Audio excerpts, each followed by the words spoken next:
கர்த்தருடைய பரிசுத்த நாமத்துக்கு ஸ்தோத்திரம். நான் ஹைதராபாத்லேருந்து வந்திருக்கிறேன். என்னுடைய பெயர் நிர்மலா பீட்டர். நான் தொலைக்காட்சி மூலமாக அவருடைய செய்தியையும் அவர் ஜெபத்தையும் கேட்டுட்டு தான் நான் படுப்பேன். என்னுடைய மகளையும் அவளுடைய ப்ராசஸ் க்ளோஸ் பண்ணாங்க. அவள் ரொம்ப துக்கமாக இருந்தா, அம்மா நீ ஜெபி, கண்டிப்பாக நீ ஒன்றா பாரு, கர்த்தருடைய கிருபினால சகோதரருக்கு பண்ண இந்த ஜெபத்தின் நிமித்தம் உனக்கு வேலை மீண்டும் அதே இடத்துல கிடைக்கும் நான் விசுவாசத்தோடு சொன்னேன். அதன்படியே அந்த ப்ராசஸ் க்ளோஸ் பண்ணாலும் வேறு இடத்துல இருந்து எல்லா அதிகாரி கண்களையும் என் மகளுக்கு தயவு கிடைத்து மீண்டும் அசிஸ்டன்ட் மேனேஜர் பதவி அதே கம்பெனியில் கொடுக்கும்படி கர்த்தர் கிருபை செய்தார். கர்த்தருடைய பரிசுத்த நாமத்துக்கு கொடாக்கொடி ஸ்தோத்திரங்கள். நான் ஈரோட்டில் நடந்த மீட்டிங்கில் போன வருஷம் மே மாதம் அட்டன் பண்ணேன். அப்புறம் வீடு கட்டுறதுக்கு 3 வருஷமாக லோன் கிடைக்காம ரொம்ப கஷ்டப்பட்டேன். இந்த ப்ரேயர் அட்டன் பண்ணதுக்கப்புறம் தடைகள் விலகி வீடு போன மாதம் கட்டி முடிக்க ஆண்டவர் உதவி செய்தார். அப்புறம் டிரான்ஸ்ஃபருக்கு ரொம்ப தடையாக இருந்தது, டிரான்ஸ்ஃபரும் கிடைக்க உதவி செய்தார். கர்த்தருடைய நாமத்துக்கு ஸ்தோத்திரம். ஹல்லேலூயா.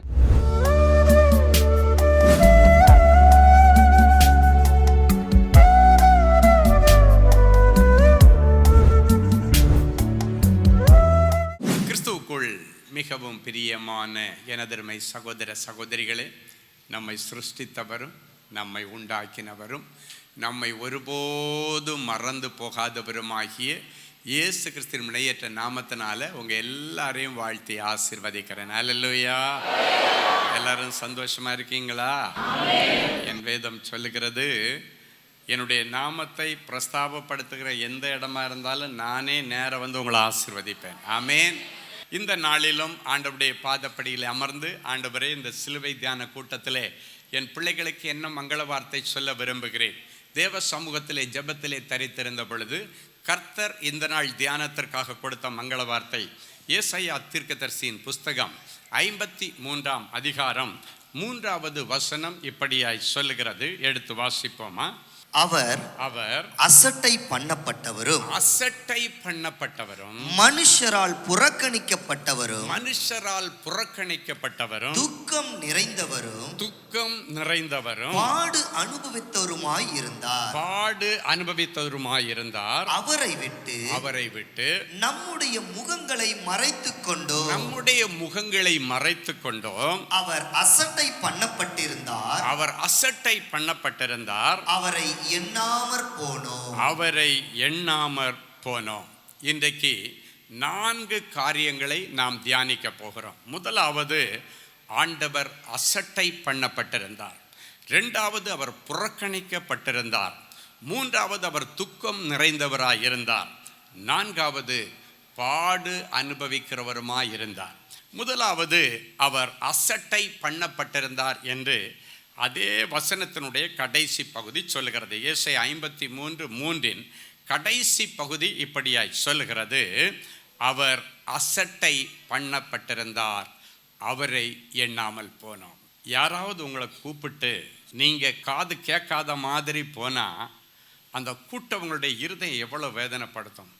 கொஞ்சமாவது நான் கூப்பிட்றேன், கொஞ்சமாவது திரும்பி பார்க்குறாங்களா? சட்டை பண்ணுறானா? இவன் சட்டையே பண்ண மாட்டேன்றா, இவன் என் சத்தத்திற்கு சட்டையே பண்ண மாட்டேன்றா, செவி கொடுக்க மாட்டேன்றா அப்படின்னு பெற்றோர்கள் பிள்ளைகளை கூப்பிட்டு பிள்ளைகள் அசட்டை பண்ணிட்டு போனால் அதை பார்த்து பெற்றோருடைய இருதயம் வேதனைப்படும். என் அன்பு தேவனுடைய பிள்ளைகளை அப்படி கூப்பிட்டாலே அசட்டை பண்ணிட்டு நம்ம போகிறோன்னா, அன்னைக்கு நம் ஆண்டவராகிய இயேசு கிறிஸ்து அண்ட சராசரங்களை உண்டு பண்ணின ஆண்டவர், ஒட்டுமொத்த ஜனங்கள் சிலுவைக்கு அடிவாரத்தில் நின்ற அத்தனை பேராலும் அவர் அசட்டை பண்ணப்பட்டார். அவர் அப்படியே அந்த இன்னைக்கு எருசலேம் வீதியில் போனீங்கன்னா ஃபுல்லாக 2 சைடும் கடையாக தான் இருக்கும். அந்த எருசலேம் வீதி வழியாகத்தான் இயேசு சிலுவை சுமந்து கொண்டு போனார். இந்த சிலுவை மரணம் எதுக்கு அடையாளம்? சிலுவையை ஒருத்தங்க சுமந்துட்டு போகிறாங்கன்னா இவங்க ஏதோ செய்யக்கூடாத ஒரு பெரிய தப்பு பண்ணியிருக்கிறாங்க. இது ஒரு அவமானத்தின் தண்டனை, அவமானத்தின் சின்னம். சிலுவைனாலே அவமானத்தின் சின்னம்.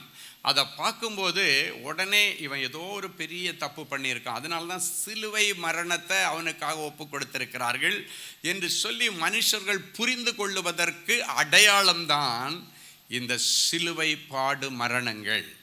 என் அன்பு தேவனுடைய பிள்ளைகள், அவர் அசட்டை பண்ணப்பட்டிருந்தார். ஒரு அருமையான வசனம் சொல்லுகிறது. லூக்கா 23:39 ஒரு அழகான வசனம் வாசிக்கலாம், பார்க்கலாம். அதை அன்றியும் சிலுவையில் அறையப்பட்டிருந்த குற்றவாளிகளில் ஒருவன் நீ கிறிஸ்துவானால் உன்னையும் எங்களையும் ரட்சித்துக்கொள் என்று அவரை இகழ்ந்தான் என்று வேதம் சொல்கிறது. என் அன்பு தேவனுடைய பிள்ளைகளே, இந்த இடத்துல அழகாக ஒரு காரியத்தை நீங்கள் தெரிந்து கொள்ள வேண்டும். இயேசு கிறிஸ்து எந்த தவறும் செய்யாதவர், அவர் எந்த ஆக்கினையும் பண்ணாதவர். ஆனால் நமக்காக அவர் அசட்டை பண்ணப்பட்டார். உங்களை யாரும் அசட்டை பண்ணிடக்கூடாது, என் பிள்ளைங்களை யாரும் அற்பமாக நினைச்சிடக்கூடாது, என் பிள்ளையை யாரும் இளக்காரமாக நினைச்சிடக்கூடாது என்பதற்காகத்தான் அவர் தெய்வ குமாரனாய் இருந்தும் அசட்டை பண்ணப்படும்படிக்கு தன்னை ஒப்பு கொடுத்தார். பாருங்க, பாவம் பண்ணினவன், தப்பு பண்ணின ஒரு குற்றவாளி, வசனமே எழுதுகிறது, சிலுவையில் அறையப்பட்டிருந்த குற்றவாளிகளில் ஒருவன். அவன் ஒரு அக்யூஸ்டுங்க, அவன் ஒரு பரிசுத்தவான் அல்ல. அவன் பாருங்க, அவ்வளவு பெரிய தண்டனை ஏற்றிருந்த இன்னும் அவனுக்கு புத்தி வர மாட்டேங்குது, இன்னும் அவனுக்கு கொஞ்சம் கூட உணர்வு வரலை. அப்போ கூட நக்கல் அடிக்கிறான். இயேசுநாதர் பக்கத்தில் சென்றில் அவர் நிற்கிறாரு. 2 சைடும் 2 கள்ளர்கள், கயவர்கள், குற்றவாளிகளை கொண்டு வந்து அப்படியே சிலுவையில் நிறுத்தியிருக்காங்க.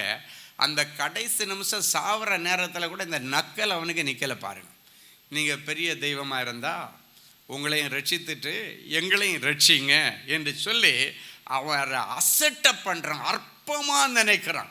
அண்ட சராசரங்களை உண்டு பண்ணின ஆண்டவர், வார்த்தையாலே வானத்தையும் பூமியையும் உண்டு பண்ணின ஆண்டவர், ஒரு மனுஷனை சிருஷ்டிக்கும் போதே அந்த மனுஷனுக்கு தேவையான எல்லாவற்றையும் படைத்துவிட்டு கடைசி நாளிலே தான் மனிதனை சிருஷ்டித்தார். அவ்வளவு மனிதன் மேலே ஆண்டவருக்கு ஒரு அன்பு. நான் ஒரு நாள் வேதத்தை தியானிக்கும் போது படைப்புகளை பற்றி தியானிச்சுட்டு இருக்கும்போது ஒரு நாள் ஆண்டவரிடத்தில் என்னுடைய சந்தேகத்தை கேட்டேன். ஆண்டவரே, நீங்கள் உங்கள் சாயலில் மனுஷனை படைச்சிங்க, மீதி எல்லாம் நீங்கள் வார்த்தையில் சிருஷ்டிச்சிங்க, உண்மைதான். ஆனால் ஏன் அவனை கடைசியாக படைச்சிங்க? அவனை முதல் நாள் படைச்சிருக்கலாமே அப்படின்னா அவனுக்கு கடைசி ப்ரிஃபரன்ஸ் தான் நீங்கள் கொடுக்குறீங்களா? அவனுக்கு நீங்கள் ஃபஸ்ட் ப்ரிஃபரன்ஸ் கொடுக்கலையா அப்படின்னு நான் ஆண்டவரிடத்தில் ஒரு கேள்வி கேட்டேன். ஆண்டவர் சொன்ன பதிலில் அப்படியே என்னுடைய இருதயம் அன்பினால் நிரம்பி கொஞ்ச நேரம் நான் தேம்பி அழ ஆரம்பித்தேன். ஆண்டவர் சொன்னார், என் பிள்ளையை இந்த உலகத்தில் நான் உருவாக்கும் போது அவனுக்கு இல்லைன்னு சொல்ல ஒன்றும் இராதபடிக்கு அவனுக்காக தான் 5 நாள் நான் எல்லாவற்றையும் படைத்தேன். 5 நாள் நான் பார்த்து படைத்தது எல்லாமே என் பிள்ளைக்காகத்தான். அவன் வெளியே வந்தது, அவன் உருவாக்கப்பட்டதற்கு பிறகு எனக்கு வெளிச்சம் இல்லை, காய் இல்லை, பழம் இல்லை, எனக்கு இருட்டாக இருக்குது இன்னும் எந்த ஒரு புலம்பாதபடிக்கு அவனுக்கு எல்லாவற்றையும் அவனுக்காக தான் 5 நாள் படைப்புகள். 5 நாள் படைச்ச எல்லாத்தையும் 6வது நாள் என் கையால் பார்த்து என்னுடைய சாயலில் வனைஞ்ச ஆதாம்கிட்ட கொடுத்து, நீயே பேர் வைப்பா, எல்லாத்துக்கும் நீ பேர் போடுப்பா. ஆண்டவர் எவ்வளோ மனுஷனை மதிக்கிறாரு பாருங்க. நம்ம ஆண்டவர் மனிதனை மதித்தவர், இன்னைக்கு மதிக்கிறவர். அவனையும் மதிப்பார், இருதயத்தின் உணர்வுகளையும் உணர்ச்சிகளையும் அவர் மதிக்கிறவர். யாருடைய உணர்வுகளை மதிக்கிறாங்களோ இல்லை எனக்கு தெரியாது. நீ ஆராதிக்கிற ஆண்டவனுடைய உணர்வுகளையும் உணர்ச்சிகளையும் மதிக்கிறவர். உன் புருஷன் மதிக்காமல் இருக்கலாம், பிள்ளைங்க மதிக்காமல் இருக்கலாம், அவங்களுக்கு ஒருவேளை உங்கள் மேன்மை தெரியாமல் இருக்கலாம். ஆனால் இயேசுவுக்கு உன் மேன்மை தெரியும். அவர் சொல்கிறாரு, நீ என் பார்வைக்கு அருமையானவள் மகளே, மகனே நீ என் பார்வைக்கு அருமையானவன், எனவே கனம் பெற்றாய், காரணம் நான் உன்னை ரொம்ப நேசிக்கிறேன்னு ஆண்டவர் சொல்கிறாரு. அல்லேலூயா. ஒரு மனிதனை மதித்து அவனுக்காக தான் 5 நாள் உண்டு பண்ணி எல்லாத்தையும் மனுஷங்கிட்ட கொடுத்து நீ எல்லாத்தையும் ஆண்டுகொள் என்று சொல்லி அதிகாரத்தை கொடுத்த அந்த ஆண்டவரை அவரால் படைக்கப்பட்ட ஒரு குற்றவாளி ஒருத்தர் சொல்கிறான், நீங்கள் தெய்வமாயிருந்தா நீங்களும் உங்களை காப்பாற்றிட்டு எங்களையும் விடுவிச்சு விடுங்க பார்க்கலான்னு சொல்லிட்டு நக்கல் அடித்தான். ஆனால் அந்த நேரத்தில் ஏன் ஆண்டவர் அமைதியாக இருந்தார் தெரியுமா? நீங்கள் எந்த இடத்திலும் அசட்டை பண்ணப்படக்கூடாது என்பதற்காக அவர் அந்த அசட்டையை ஏற்றுக்கொண்டார். அந்த இகழ்ச்சியை ஏற்றுக்கொண்டார். இந்த வசனம் சொல்லுகிறது அவரை இகழ்ந்தான் என்று சொல்லப்பட்டிருக்கிறது. அவனுக்கு என்ன தகுதி இருக்குங்க? எவ்வளவு பரிசுத்தமே உருவான தெய்வம், இவனோ ஒரு குற்றவாளி. அப்போ கூட ஆண்டவர் அவனிடத்தில் எந்த ஒரு காரியத்தை மறுத்து பேசல. ஆனால் கவுண்டர் கொடுக்கிற மறுபக்கத்தில் ஒரு குற்றவாளி நின்னா அவன் சொல்றான், ஏன்பா இப்படி எல்லாம் பேசுற? நீயோ நானும் தப்பு பண்ணி இந்த சிலுவை மரணத்தை நம்ம இப்போ ருசிச்சிட்டு இருக்கோம். ஆனால் இவர் எந்த அக்கிரமத்தையும் நடப்பிக்கவில்லை, எந்த ஒரு தப்பும் பண்ணலையப்பா என்று சொல்லி இன்னொருவன் தான் இயேசுவுக்காக அந்த இடத்துல பேசினானே தவிர என் இயேசு மௌனமாயிருந்தார். ஏன் தெரியுமா? அசட்டை பண்ணப்படக்கூடாது என் பிள்ளைகள் என்பதற்காக அசட்டையை அவர் தனக்குள்ளே சுமந்தார். அவர் சுமந்ததை இனி நீங்க சுமக்க தேவையில்லை. என் பிள்ளைங்க இப்படிப்பட்ட சூழ்நிலையில் வந்து நிற்கும் பொழுது அவர்களுக்கு நிந்தை வரக்கூடாது, அவர்களை யாரை இகழக்கூடாது, அவர்களை யாரும் அசட்டை பண்ணக்கூடாது. என் பிள்ளைகளுக்குரிய கனத்தை நான் அவர்களுக்கு கொடுக்கணுன்றதுக்காக கனம் புரிந்தின மகான் என் ஆண்டவர் அந்த இடத்துல அமைதியாக இருந்தார். அவர் இந்த குற்றவாளிகளால் அசட்டை பண்ணப்பட்டார். அது மட்டும் இல்லை, அவரை சிலுவையில் அப்படியே அரைஞ்சி தொங்க விட்டிருந்த அந்த இடம் பெரிய பெரிய ஊர்களுக்கு போகிற, தர்ஷீஸ் போன்ற ஊர்களுக்கு போகிற அந்த நகரம், அப்படின்னா பட்டணம் எருசலேமில் அந்த ஒரு பெரிய மலை, அந்த கல்வாரி மலையிலிருந்து அப்படி கீழே பார்த்தா இன்றைக்கும் ஒரு பஸ் ஸ்டாண்ட் இருக்கும். அதெல்லாம் பெரிய ஹைவே ரோடு. என் அன்பு தேவனுடைய பிள்ளைகளை போகிறவங்களும் வர்றவங்களும் எல்லாம் தலையை ஆட்டி ஆட்டி, பைபிளில் சொல்லப்பட அவர்கள் தலையை துலுக்கி துலுக்கி, அப்படின்னா தலையை ஆட்டி ஆட்டி அவரை இகழ்ந்தார்கள். அவரை அசட்டை பண்ணினாங்க. சில நேரங்களில் நம்ம சொல்லுவோம், நான் நேற்று சொன்னது போல், என்னை பற்றி என்ன தெரிஞ்சு இவன் பேசுகிறான், ஒன்றுமே தெரியாது. அப்படி தான் இன்றைக்கி ஜனங்கள் பேசுகிறார்கள். என் இயேசுவை குறித்து அன்றைக்கு தகாத வார்த்தைகளை பேசினார்கள். அவர் அந்த நேரத்திலும், அசட்டை பண்ணப்பட்ட நேரத்திலும் அவர் மௌனமாயிருந்தார். காரணம் என்ன தெரியுமா? என் பிள்ளைகள் ஒரு நாளும் யாராலும் அசட்டை பண்ணப்படக்கூடாது. இன்னைக்கு யாரெல்லாம் உன்னை அசட்டை பண்ணினாங்களோ, உன்னை துச்சமாக நினைச்சாங்களோ, அற்பமாக நினைச்சாங்களோ, அவங்க முன்னால் உன் பேரை பெருமைப்படுத்துறதுக்காக தான் எல்லாராலும் அவர் வேதனை அனுபவித்தார், இகழ்ச்சியை ஏற்றுக்கொண்டார், அசட்டை பண்ணப்பட்டார். இன்னைக்கு நீ சொல்லலாம், நான் சொன்ன அவன் சட்டையே பண்ண மாட்டேன்றான், எதுவுமே கேட்க மாட்டேன்றான் அப்படின்னு நீங்கள் சொன்னீங்கன்னா, உனக்காக அசட்டை பண்ணப்பட்ட என் ஆண்டவரிடத்தில், ஆண்டவரே என்னை இவன் அசட்டை பண்ணுறான், ஆண்டவரே இவன் என்னை கண்டுக்கவே மாட்டேன்றான், என்னை மதிக்கவே மாட்டேன்றான், ஆண்டவரே எனக்கு கொஞ்சம் உதவி செய்யுங்கன்னு சொன்னால். ஏன்னா இந்த அசட்டை பண்ணப்படும் பொழுது ஒரு மனிதனுடைய இருதை எவ்வளவு வேதனைப்படும் என்பதை அவர் அறிந்திருந்தார். ஏன்னா அவர் தெய்வமாய் இருந்தாலும் மனுஷனாய் தான் இந்த பூமியிலே அவதரித்தார்.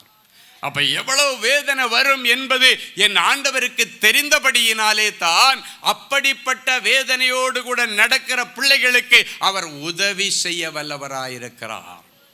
அவர் கஷ்டப்பட்டாரு இந்த உலகத்தில், சிலுவை மரணத்தை சுமந்து, சிலுவையை சுமந்து சிலுவை மரணத்தை ஏற்று கஷ்டப்பட்டதுனால கஷ்டப்படுகிறவருடைய கஷ்டம் இன்னதென்று அறிந்து அவர் உதவி செய்கிறார்.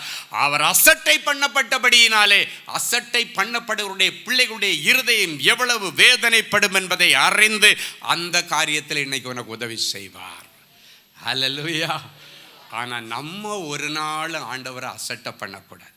நான் அசட்டை பண்ணுறதையே இல்லையே பிரதர் அப்படின்னு நீங்கள் சொன்னீங்கன்னா, இன்னைக்கு ஒரு ரகசியத்தை ஆண்டவர் சொல்கிறாரு, ஆண்டவரும் வார்த்தையும் வேறல்ல, இரண்டும் ஒன்று.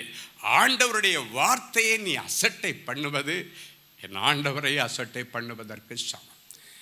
இந்த குற்றவாளி அசட்டை பண்ணான்னு உடனே நமக்கு மனசு ரொம்ப கஷ்டமாக இருக்குது. ஆண்டவரை போய் இப்படி சொல்லிட்டானே அப்படின்னு சொல்லி நமக்கு கஷ்டமாக இருக்குது. ஆனால் நம்ம ஆண்டவருடைய வார்த்தையை அசட்டை பண்ணுகிறத நிமித்தம் அந்த வார்த்தைக்கு சொந்தக்காரராக இருக்கிற, வார்த்தை வடிவிலே நம்மோடு வாழ்கிற நம்முடைய ஆண்டவரை நம்ம அசட்டை பண்ணுறோம். இன்னைக்கு பரிசுத்த ஓய்வு நாளை நீங்கள் அனுசரிங்கன்னு ஆண்டவர் சொல்கிறாரு. அதை நீங்கள் அசட்டை பண்ணினா தான் அந்த ஓய்வு நாள் ஆராதனைக்கு நீங்கள் வராமல் இருப்பீங்க.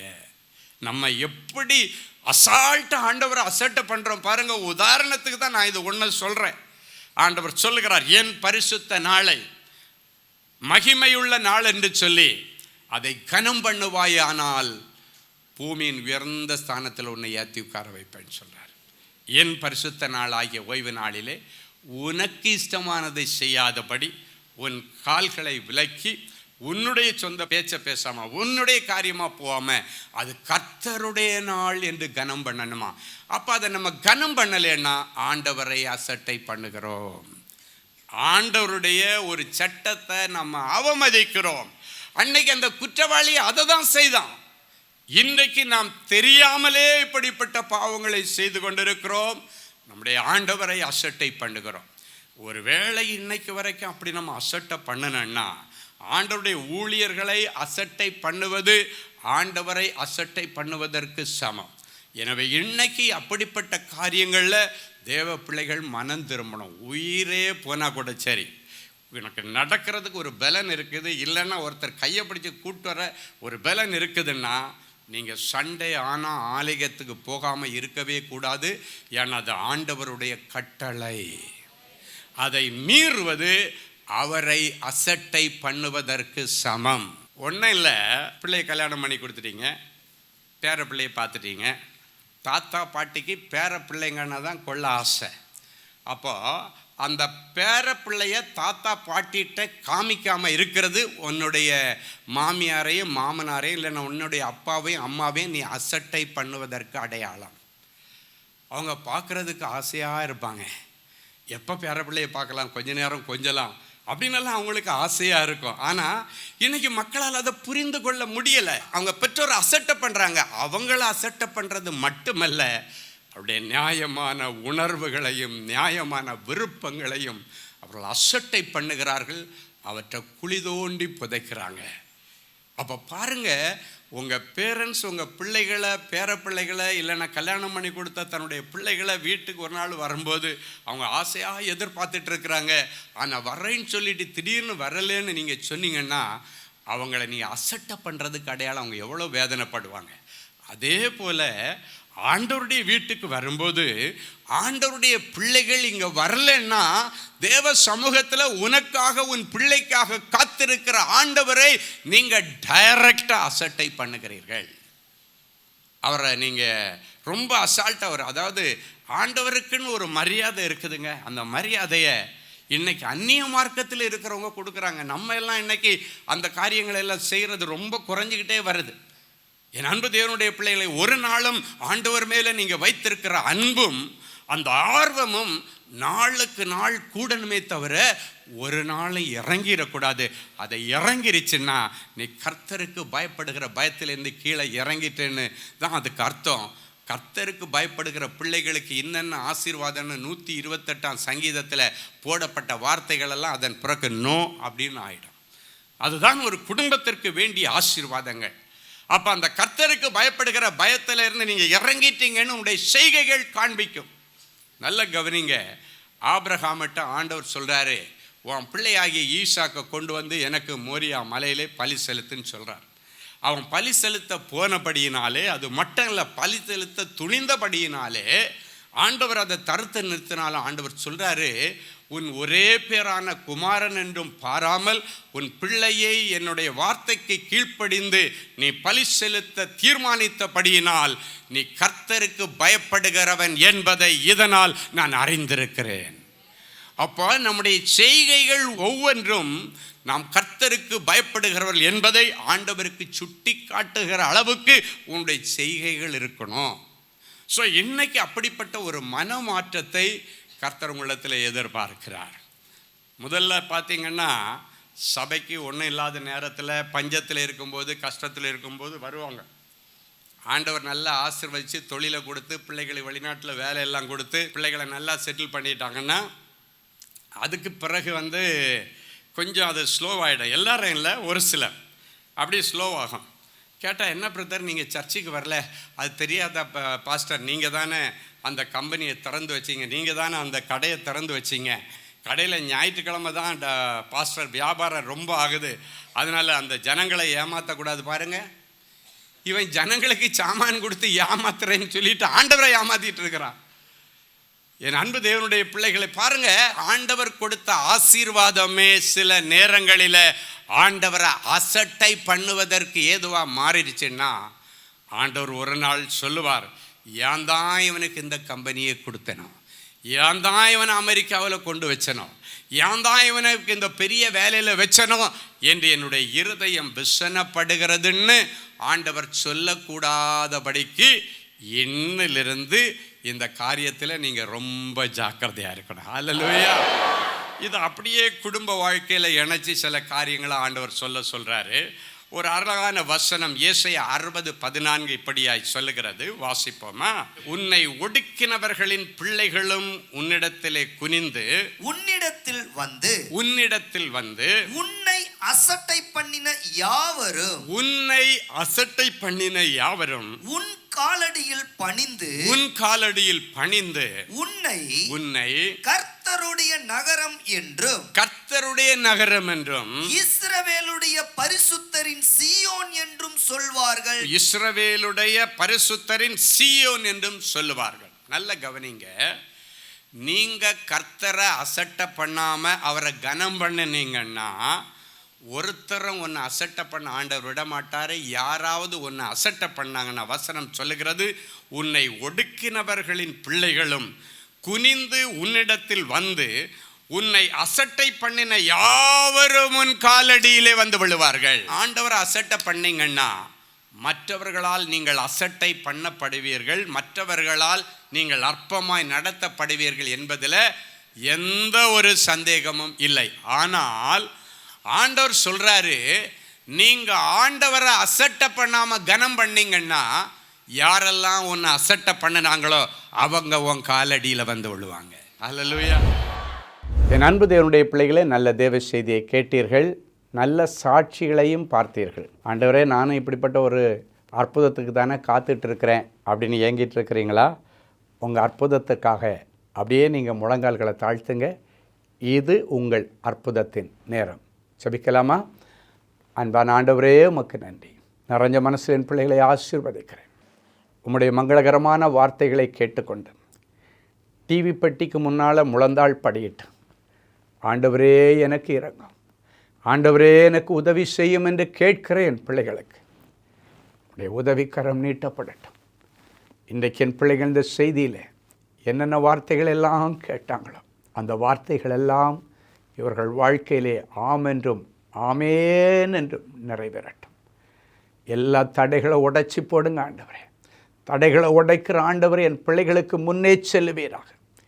உடைய வியாபாரத்தில் காணப்படுகிற தடைகள், வேலை ஸ்தலத்தில் காணப்படுகிற தடைகள், படிப்பில் காணப்படுகிற தடைகள், ஊழியத்தில் காணப்படுகிற தடைகள், அத்தனை தடைகளையும் உடைச்சி ஆண்டவர் அற்புதம் செய்யும். இவ்வளவு நேரமும் உம்முடைய வாயினாலே நீர் சொன்னீர். இந்த நிமிஷம் அதை கரத்தினாலே என் பிள்ளைகளுக்கு நிறைவேற்றுவீராக. இவர்கள் கேட்ட அத்தனை மங்கள வார்த்தைகளின் படியே என் பிள்ளைகளுக்கு ஆக கடவது நிறைவேறுவதாக நாங்கள் வாழ்த்தி மனதார நாங்கள் ஆசீர்வதிக்கிறோம். எனக்கு இறங்கும் தேவனேன்னு கதறுகிற பிள்ளைகளுக்கு நீர் இரக்கத்தில் ஐஸ்வர்யமுள்ள தேவன் அல்லவா? என் ஒரேளை என் பிள்ளைகளுடைய செய்கைகள் உம்முடைய சமூகத்திலிருந்து என் பிள்ளைகளுக்கு கோபாக்கிறேன் வியாதிகளை கொண்டு வந்திருந்தாலும், கோபாக்கிறேன் இழப்புகளை கொண்டு வந்திருந்தாலும், பிள்ளைகளை கிருபையாய் மன்னித்து என் பிள்ளைகளுக்கு மறுபடியும் வாழ்வதற்கு ஒரு வழியை தார்.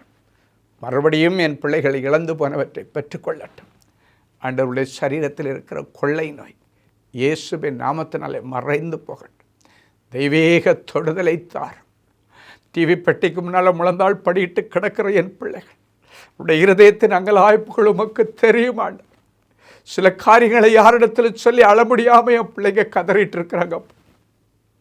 அவற்றை உங்கள் பாதத்தில் வைத்து நாங்கள் செபிக்கிறோம். இரக்கத்தில் ஐஸ்வர்யமுள்ள தேவனே, என் பிள்ளைகளுக்கு இறங்கி அற்புதங்களை செய்யும்.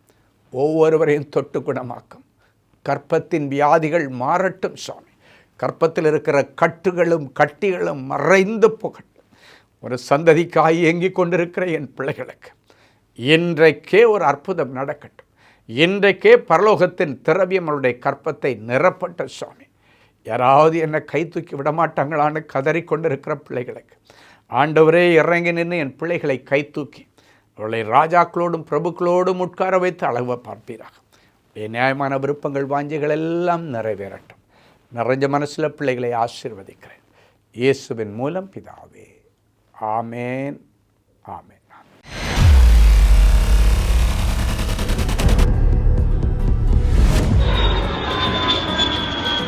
தேவனின் அன்பு ஊழியங்கள் நடத்தும் இஸ்ரேல் தேச புனித பயணம்.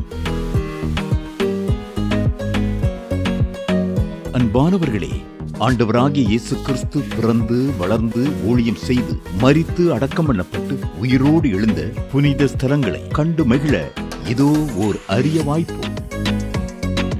உங்கள் வாழ்நாள் கனவை நனவாக்க நமது அன்பு சகோதரர் சுவிசேஷகர் டி. ஸ்டீபன் அவர்களுடன் 11 நாட்கள்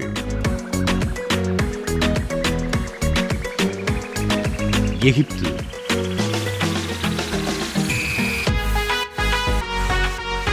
யோர்தான், பாலஸ்தீனம், இஸ்ரேல் தேசங்களுக்கான புனித பயணம். 2025 ஆண்டிற்கான இந்த புனித பயணமானது வருகிற மே மாதம் 19ஆம் தேதி முதல் 29ஆம் தேதி முடிய 11 நாட்கள் நடைபெறுகிறது. இது ஒரு சாதாரண சுற்றுலா அனுபவம் அல்ல.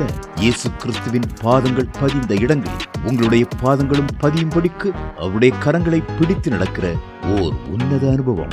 மேலும் விவரங்களுக்கு தொடர்பு கொள்ள செல்போன் எண்கள் 7291947999 மற்றும் 9841437999. Email exodusholytours@gmail.com. Website www.exodusholytours.com. கிறிஸ்துவுக்குள் அன்பானவர்களே, ஆண்டவராகிய இயேசு கிறிஸ்துவின் இனிய நாமத்தில் அன்பின் வாழ்த்துக்கள்.